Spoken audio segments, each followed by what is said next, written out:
Pwani Habari ni chaneli yako inayokupa habari moto zilizojiri hapa Pwani na kwingineko. Kaa nasi. Viongozi na watendaji wa Wizara ya Elimu na Mafunzo ya Amali Zanzibar wametakiwa kutekeleza majukumu yao kwa kuangalia vipaumbele vya Wizara ya Elimu iliyoainishwa katika ilani ya CCM ya mwaka 2030, Dira ya Maendeleo ya 2050 na Mpango wa Maendeleo wa Zanzibar. Yamesemwa hayo na makamu wa pili wa rais wa Zanzibar Mheshimiwa Hemed Suleiman Abdullah wakati alipokutana na kutoa miongozo kwa viongozi wa ngazi mbalimbali kutoka Wizara ya Elimu na Mafunzo ya Amali Zanzibar kwenye kikao kazi kilichofanyika katika ukumbi wa Chuo cha Utalii Maruhubi.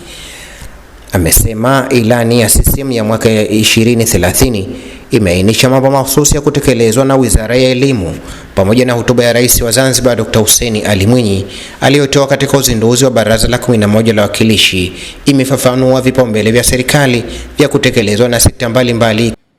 Kwa hiyo jambo la kwanza la watendaji, tunapaswa tusome ilani ya Chama cha Mapinduzi. Kwa nini tusome ilani? Kwenye ilani imeeleza mambo mahsusi yanayohusiana na sekta ya elimu. Hii itatuongoza na itatufanya sasa tuone pale tulipofikia tunaondokea wapi.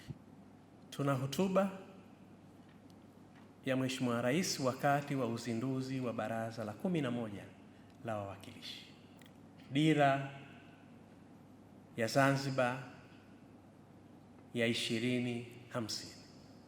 Mpango wa maendeleo wa Zanzibar ni ahadi za Mheshimiwa Rais alizozitoa katika maeneo mbalimbali. Kwa hiyo maeneo hayo matano ukiyaangalia, tukisimama nayo vizuri, yatatupa picha namna gani tunakwenda kutekeleza, na sasa pia itaweza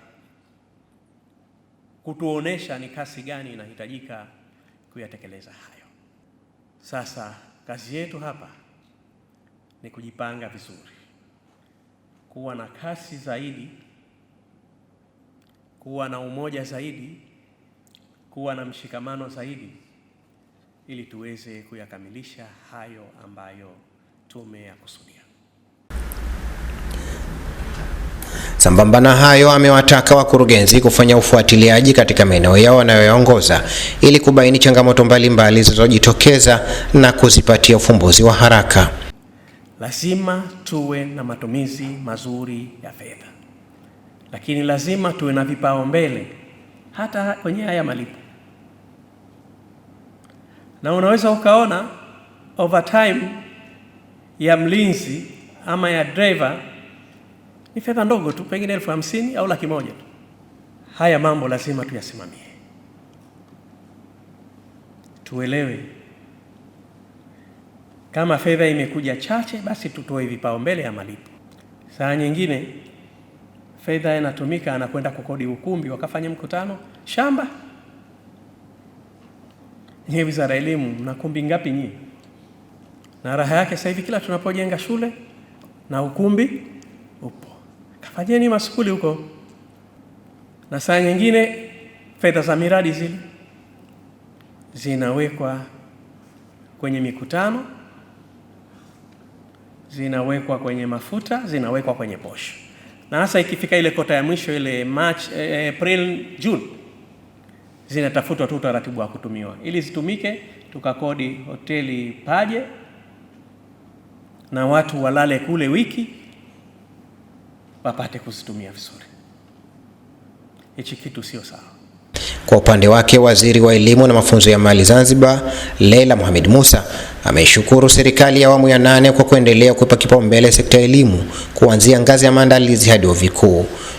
Aidha, amesema viongozi na watendaji wa Wizara ya Elimu wapo tayari kufanyia kazi maagizo na maelekezo yote yanayotolewa na serikali kwenye lengo la kukuza na kuimarisha sekta ya elimu nchini. Percentage ya ushindi ambayo alipata Mheshimiwa Rais popote pale ni grade A. Kwa hiyo tunampongeza walimu, tunampongeza wizara, tunampongeza wadau wa elimu, tupeleke salamu zetu hizi kama tunamtakia kila laheri, na tunaamini kama ilivyo kawaida Kwa awamu ya kwanza sekta ya elimu ilikuwa ni kipaumbele cha serikali, lakini na awamu hii ya pili tukiangalia kwenye ilani, sekta ya elimu ni kipaumbele cha serikali. Timu ya wizara, Mheshimiwa Makamu, tunakuomba tutoe commitment kwako. Tuko tayari kufanyia kazi maelekezo, maagizo yote ya serikali kutokana ambavyo itaonekana inafaa, na timu hii Mheshimiwa ni timu nzuri sana katika kutekeleza majukumu hayo. Kulike, kushare, kucomment na kusubscribe ili kupata zaidi kutoka hapa Pwani Habari.